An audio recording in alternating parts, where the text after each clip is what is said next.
নমস্কাৰ, চাই আছে আপডেট নাও। কৰোনাই কাল হৈ দেখা দিছে সকলোৰে বাবে। সকলো ফালে মাত্ৰ কেৱল কৰোনাৰে চৰ্চা। তাতে আকৌ খাটি খোৱা কৃষকসকলে এতিয়া মূৰে কপালে হাত দিছে।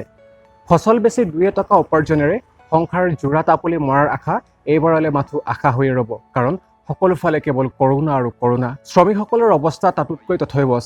প্ৰাণৰ মমতাত কোনোবাই গুজৰাটৰ পৰা খোজকাঢ়ি আহিয়েই পাইছেহি নগাঁও, কোনোবাই আকৌ ডাম্পাৰত লুকাই কৰিছে ঘৰমুখী ভ্ৰমণ। কাৰোবাৰ বাবে এতিয়া মুক্ত আকাশেই হৈছে ঘৰৰ চালি, কাক দুখ দিব নিমাত চৰকাৰ। ইফালে আকৌ প্ৰাইভেট কোম্পানীৰ চাকৰিয়ালসকলো এতিয়া অনিশ্চয়তাত, কাৰণ চাকৰিটো থাকে নে যায় তাৰ কোনো নিশ্চয়তা নাই। ৰেস্তোৰাঁ, হোটেল, সৰু সুৰা দোকান, আনকি সুৰাৰ বিপণী সকলোতে এতিয়া কৰোনাৰ প্ৰভাৱ। ব্ৰইলাৰ, গাহৰি পালকসকলো এতিয়া ঘাটিত। চাহপাতৰ দৰে লাভজনক ব্যৱসায়ৰ লগত জড়িত ক্ষুদ্ৰ চাহ খেতিয়কসকলৰ কৰোনাৰ বাবে এতিয়া চাহপাত প্ৰায় গছতেই নষ্ট হৈছে। আনহাতে আন কোনে আকৌ অতি কম দামতে বিক্ৰী কৰিছে। মুঠতে সকলো ফালে হাহাকাৰ। ব্যৱসায়ৰ জৰিয়তে স্বাৱলম্বী হ'ম বুলি ওলাই অহা নতুন ডেকাসকলৰ উদ্যমত এতিয়া অলপ হ'লেও ঘূণে ধৰা আৰম্ভ কৰিছে। চৰকাৰো আজি পৰ্যন্ত এক গুৰুত্বপূৰ্ণ পদক্ষেপ লোৱাত ব্যৰ্থ হৈ পৰিছে।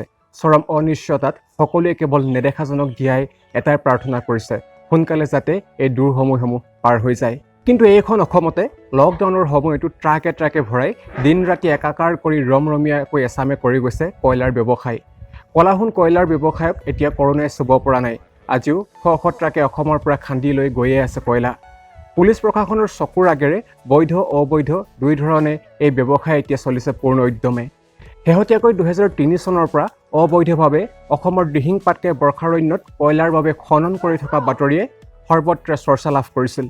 2016 চনৰ পেৰিছ চুক্তি অনুসৰি বিশ্বৰ প্ৰায় সকলো দেশেই গোলকীয় উষ্ণতা বৃদ্ধিৰ বিৰুদ্ধে এক চুক্তিৰ আধাৰত স্বাক্ষৰিত হৈছিল, আৰু সেই চুক্তি অনুসৰি দেশসমূহে জীৱাশ্ম ইন্ধনৰ পৰিৱৰ্তে পুনৰ ব্যৱহৃত শক্তি অৰ্থাৎ ৰিনিউৱেল এনাৰ্জিৰ ওপৰতহে অধিক গুৰুত্ব আৰোপ কৰাৰ পোষকতা কৰিছিল।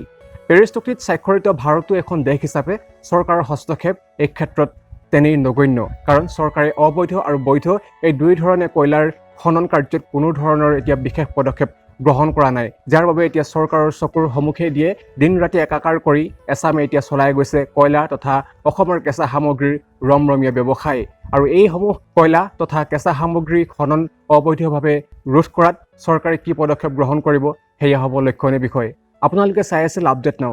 অধিক খবৰৰ বাবে লাইক কৰক আমাৰ ফেচবুক পেজ আৰু ছাবস্ক্ৰাইব কৰক আমাৰ ইউটিউব চেনেল। ধন্যবাদ।